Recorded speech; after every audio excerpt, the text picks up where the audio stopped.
Thank you, Kathleen. So in the second part of the report, we explore this idea that some jobs do more than others. And one of the first things that we did is, with the support of a research organization in Norway, we commissioned a survey in 4 countries, China, Egypt, Colombia, and Sierra Leone, and we asked people what do they think good jobs are. And one of the questions was, which jobs do you think are good for yourself, and which jobs do you think are good for society? And we had people pick from 4 professions: civil servants, shopkeepers, doctors, and teachers. And it's an interesting mix of patterns across countries, but generally speaking, people tend to want to be civil servants and shopkeepers, and tend to think that for society, doctors and teachers are better jobs. So even individuals have this sense that some jobs have different values than others, and this means different things across societies. So going back to the idea of these development payoffs or spillovers or externalities, in each of these areas of transformations that Kathleen discussed, we identify a set of areas in which we can think about some jobs doing more for development than others. And so Kathleen mentioned, in terms of living standards, jobs that empower women, jobs that bring the poor out of poverty, can have an impact obviously on that individual poor person, but can also make society better off. In terms of productivity, jobs in cities that function well can catalyze productivity. So there's increasing evidence that as people move to move to cities and work close to each other, there are knowledge spillovers and other ways in which jobs catalyze productivity. Jobs that connect people to global markets through global supply chains, but also, again, through learning. There was an interesting study for Ghana that we cite in the report that showed that factory managers in Ghana who had studied abroad and came back had higher productivity in those factories than others. So there's a sense that there can be, again, these spillovers of learning and connectedness. But these payoffs or spillovers can be both positive and negative. So thinking about cities, obviously urbanization has benefits, but it can also have costs in terms of environmental degradation,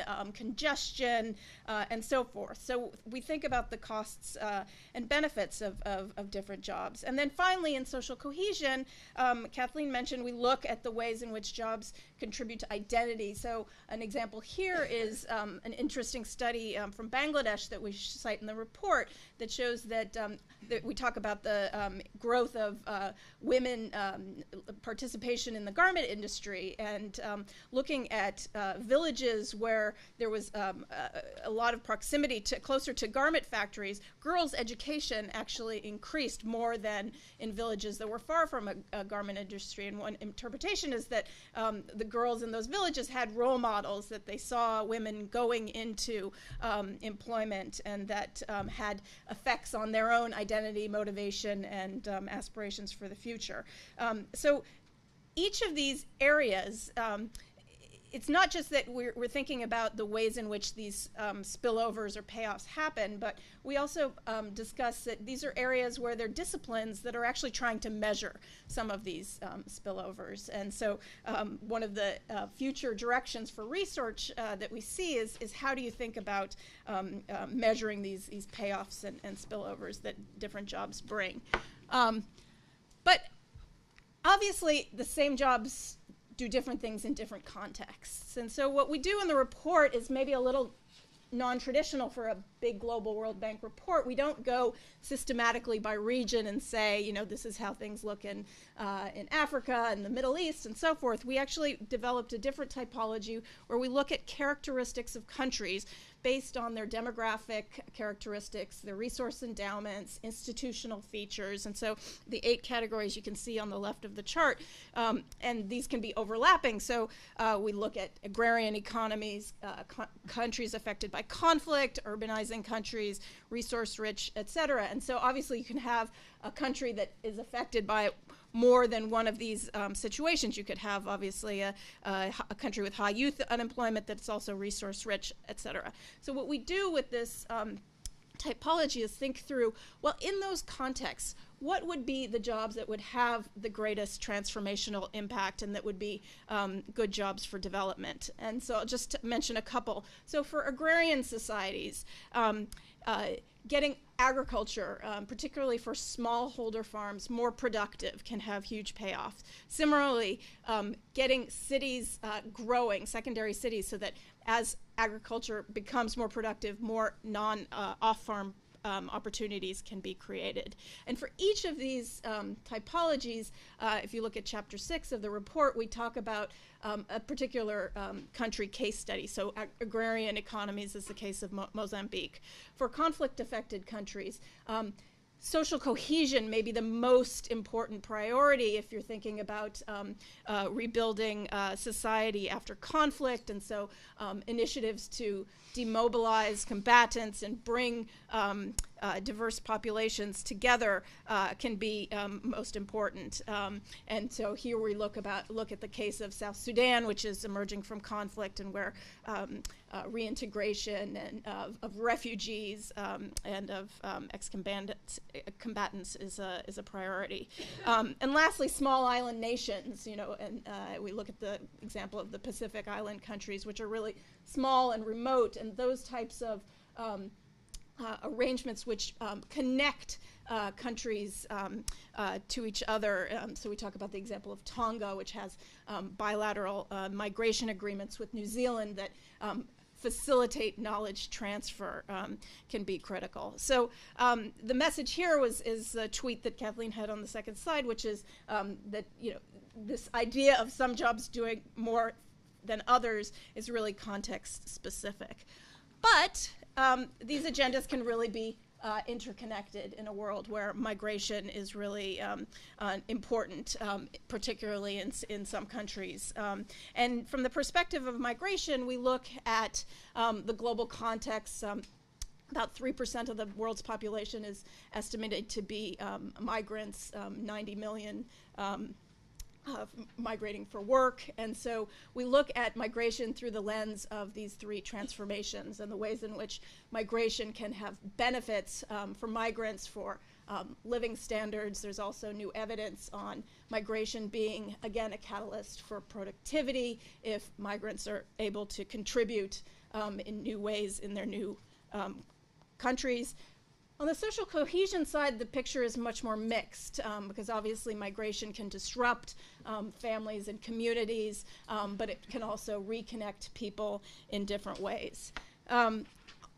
We also look at the migration of jobs and the ways in which jobs have migrated globally. And one of the trends that we observe is that over the last few decades, there's been a global migration of manufacturing jobs, but now it's services that are starting to migrate, and countries at various levels of development have the opportunity to become involved in service sectors, as we see, for example, in India and other countries in South Asia, which have been able to grow their service industries. And our former chief economist, Justin Lin, would talk about 80 million jobs that are likely to move away from China in the coming years as labor costs in China grow. And so the question is, are these going to go to elsewhere in China, inland China, or are there other countries, for example, in Africa, that could capture these jobs? The third part of the report is on the policy implications. And we start out with a policy pyramid. So the jobs lens, the prism that I showed you, now becomes a pyramid with three levels. The first one is fundamentals. And here I think there are a few new twists on some old favorites. So we talk about the importance of macro stability and an environment that is conducive to job creation. Similarly, a favorable business environment, and we look at enterprise surveys where firm owners talk about the importance of access to finance, electricity, and so forth, and the kinds of things that are really essential for businesses to grow. Human capital and the importance of foundational skills, both cognitive literacy and numeracy, but also basic non-cognitive skills. And there's increasing work and literature that point to the importance of basic behavioral skills as being critical for people to move into employment successfully. And then lastly, the rule of law and respect for rights, and perhaps this is a new area. Here we talk about not only the rule of law that is necessary for contracts to be observed and to be respected, but also basic human rights and the importance of an environment that treats people fairly and does not lead to abusive forms of work. The second layer is labor policies, and as Kathleen mentioned at the outset, we look at the importance of labor policies that are traditionally seen as critical for jobs and for job creation, like minimum wages, employment protection legislation, active labor market policies, and social insurance, and see that these can really play an important role. But we updated the analytical sort of database with a new literature review, and what we find is that the debates about flexicurity, flexibility, et cetera, tend to be more overstated than the results would suggest. And so that if you look at minimum wage policies or employment protection policies, most of the impacts of those policies are within a pretty small range, that there may be distributional effects for certain groups. We can get into this more in the discussion. I know it's a big area, but there are two cliffs. And so the key for countries is to avoid the cliff of excessive regulation that would really clog and prevent the creation of jobs, but also on the other side, the cliff of the total lack of regulation, lack of voice, and lack of protection that would leave workers hanging.